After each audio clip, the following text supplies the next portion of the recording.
So in this cow's world, she has a problem affecting her 24 hours a day, every single day. And to her, it's the biggest problem in the world. This is the Hoof GP. So this might be quite difficult for you to see, but this cow is feeling quite a lot of pain through one of her feet. Although it's probably not immediately obvious to you guys. She's really sore on her front right foot. Can you see it now? As she walks up the race and tries to turn here, you can really see how much pain is going through that foot. So let's get her in the crush and see what's wrong with this foot.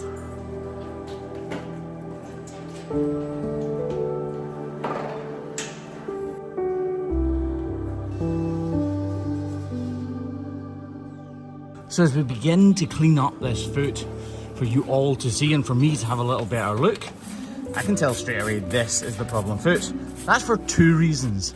This foot is the problematic one on any cow's front feet. It's usually the inside claw that takes the brunt of the weight and the force when they're moving around or splitting their feet apart. But also, if we look from this angle, you can see how high that heel is.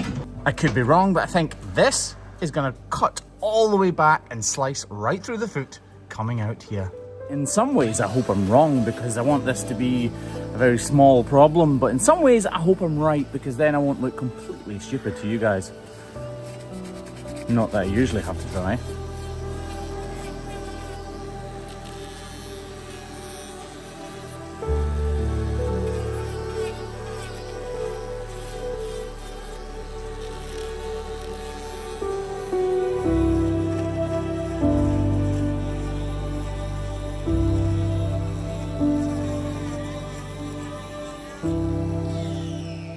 Usually you try to save the inner claw heel because this is where you want to put the weight back onto, but in her case, the angle of this foot was much too steep.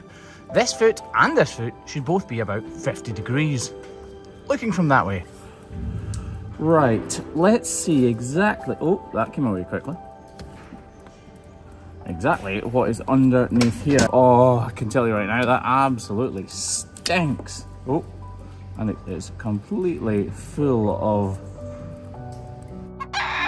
Yep, there's no other word for it.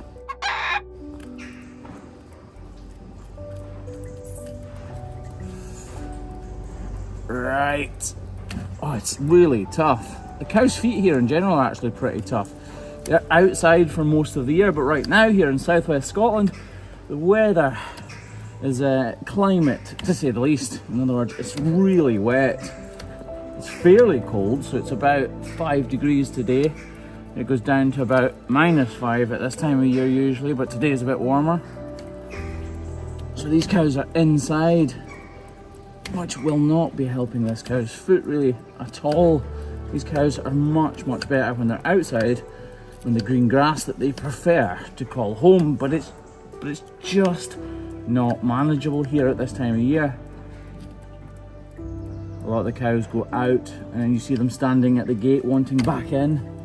Right, I think we're going to reduce the height of this using a different knife.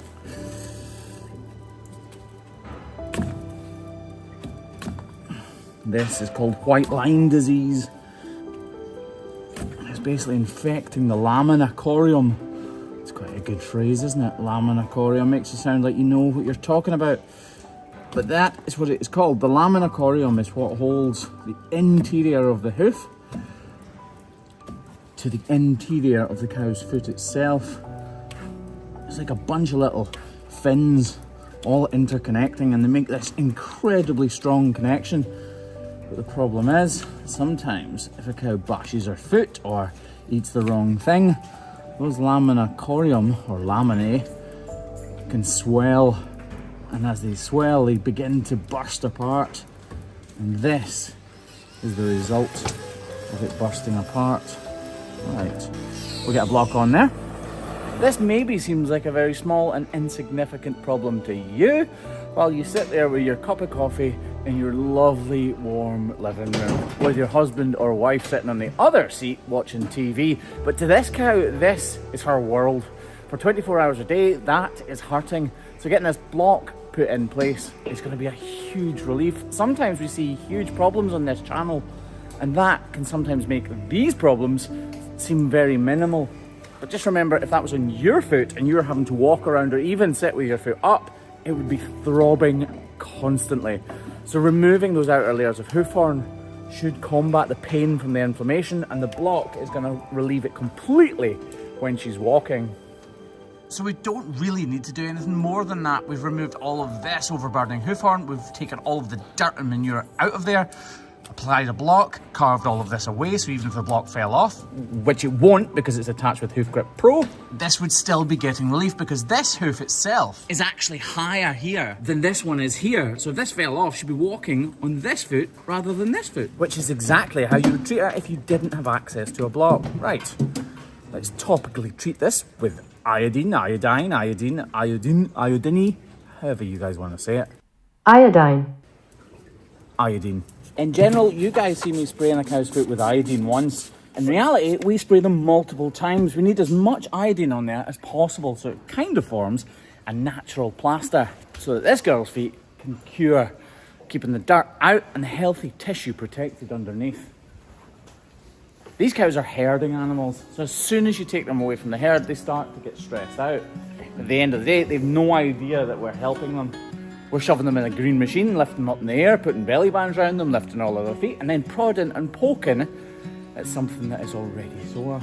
So sometimes, unlike her right now, they get stressed out, but it's only natural.